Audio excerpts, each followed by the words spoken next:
John Seiler again today. How's everybody doing with Behind the News? And I'm here with my buddy Ollie. He's my helper and he's been a good boy, so we'll give him a little treat here. These are the Ollie treats. I'll leave a link in there, a little affiliate marketing there, which I'm learning about. So I'll put Ollie down for a minute. We have an interesting book today I'm going to review for you. Why Fascists Fear Teachers. Public Education and the Future of Democracy by Randi Wengarten, president of the AFT, that's the American Federation of Teachers. You might have heard of her a couple of years ago. And I have the news here. She in 2021, there was a controversy after the COVID thing. Parents had seen what was going on in their schools because the kids were at home watching the school classes on video, and the parents were like, "What are you teaching my child?" And they didn't like it. So in 2021, on October 25th, Randi had a tweet. This is back when Twitter was before X, and she tweeted this. You can look it up. Great piece on parents' rights in public schools. This one right here. Great piece on parents' rights in public schools. She wasn't talking about parents' rights. She was talking about parents having no rights. And here, this was the article she tweeted a link to. It was in the Washington Post by Jack Schneider and Jennifer Berkshire. Hope it doesn't mess up my sound too much.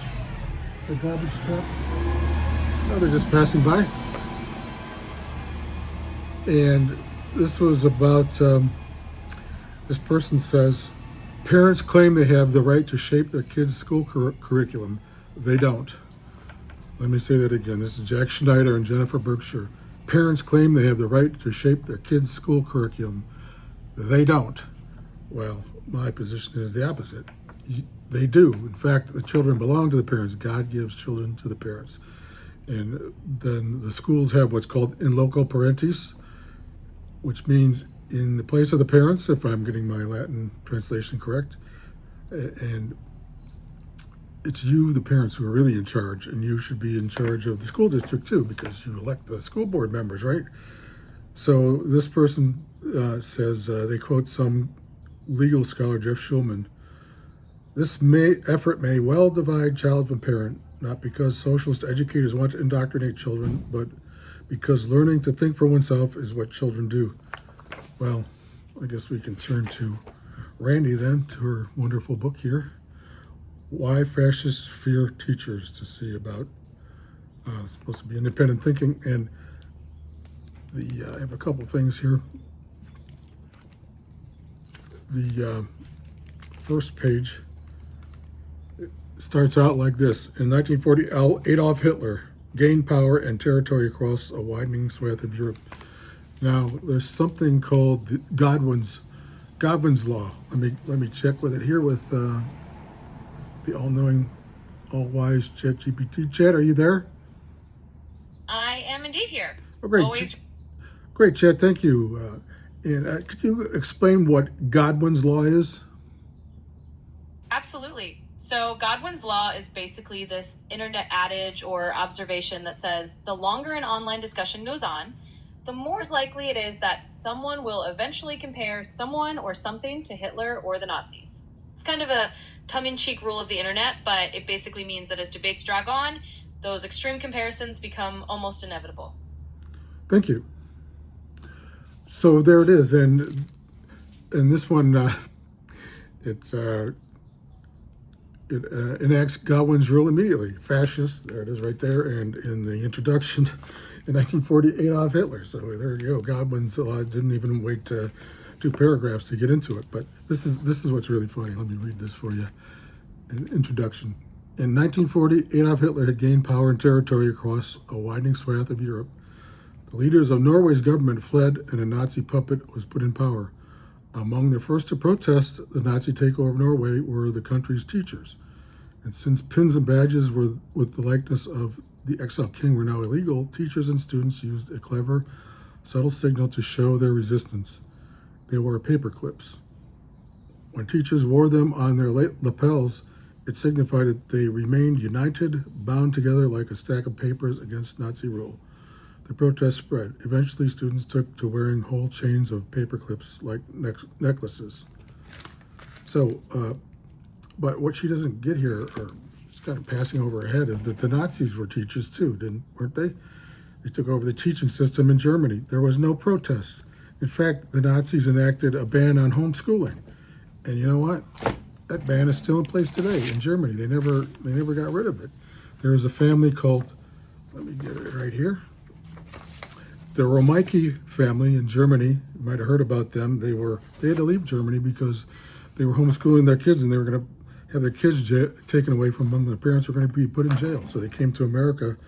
Their legal situation currently is kind of up in the air, but we let them stay here. And even under Obama, when this first happened, they helped them get asylum in 2010, and they've been here ever since. So this is the Nazi law. The Nazi law is not is to control the teachers, and the teachers control the government controls the family and the whole system, which is what Hitler had. And let's see if we can find some other fun quotes here.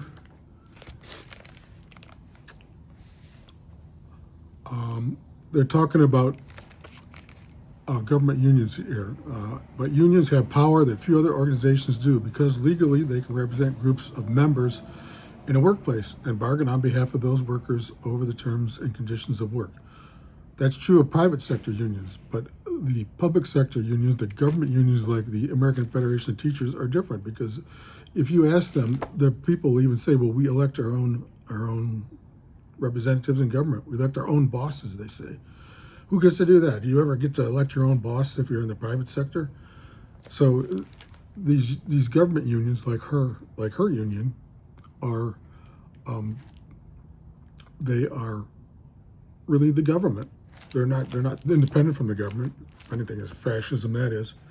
And another thing is she had a more recent Randi. I lost that one. Anyway, it was 2 years ago. She was saying that the Board of Education, these parents that are objecting to it, were violating the Board of Education Supreme Court ruling from 1954, which got rid of separate but equal schools, and it was prejudice against black students. Well, actually, the opposite is true. In California here, on the state school tests for school children in the public schools, for math, only 1/3 of students met the state requirements, which are pretty lax actually, and 1/3. And of that, the Hispanic kids only 25%, and the black kids only 20%. Now, isn't that kind of prejudice against blacks? They can't even teach them right in these schools because the union runs it, because the union runs the schools. And I used to say California schools were just as bad as Mississippi because Mississippi was the bottom one. And remember, in school you learn how to spell it, MISSISSIPPI. Anyway, I used to say Californians are just as bad as Mississippi. But a few years ago, the Republicans in Mississippi, they enacted a reform, and now from being 50 at the last, they're up to like 24th or 25th, and they have more black students than we do in California. They raised those kids up. They made an effort to reform it. But in California, the teachers unions, the main one is the California Teachers Association, which is associated with the National Education Association, and Randi's group, the American Federation of Teachers, the one out here is called the California Federation of Teachers. But they block any reforms. They block school choice. We have a little bit. We have, I think, 11 or 12% of students are in charter schools, but they block scholarships for private schools to improve these kids. They block merit pay for teachers to go in the worst schools and teach them better. And the best thing would be just have even more charters, because around 20 years ago, I went to this charter school run by a black businessman in Watts, in Los Angeles, and there was all black kids there, and 95% of them were going to college. These were kids. They were just learning things there. They had uniforms on, and they were just eager to learn. And this is what we should have if the unions get out of the way. But we don't have the unions getting out of the way. The unions are in the way. And we have in California also, if you look at Governor Newsom's budget, his last budget from January, he says we're spending $24,500 per student. That's what Randi's union teachers get per for their classrooms. $24,500 per student. That's about $700,000 for a classroom. The teachers probably get $150,000 for their pay and benefits. It depends, but that's what they're doing. And now, why aren't they turning out great scholars? Modern day, a local high school about 5-10 miles from where I live in Santa Ana. It's a parochial school with the Diocese of Orange Catholic Church. But I know people who are Protestants and Eastern Orthodox who send their kids there. I think I've even known Jewish people who did, because the education's really good and the kids learn well, and they have great sports programs too. But they charge $19,000. Now you can go to some elite school in Beverly Hills that costs $60,000. You can afford that, but why can't we have scholarships to like Modern Day or other schools? They would just sprout up all over the place. All kinds of private schools. Some would be religious, some would not, and the kids would go there and start learning. But we can't, because Randi says, "Why fascists fear teachers?" And I think I had another one here.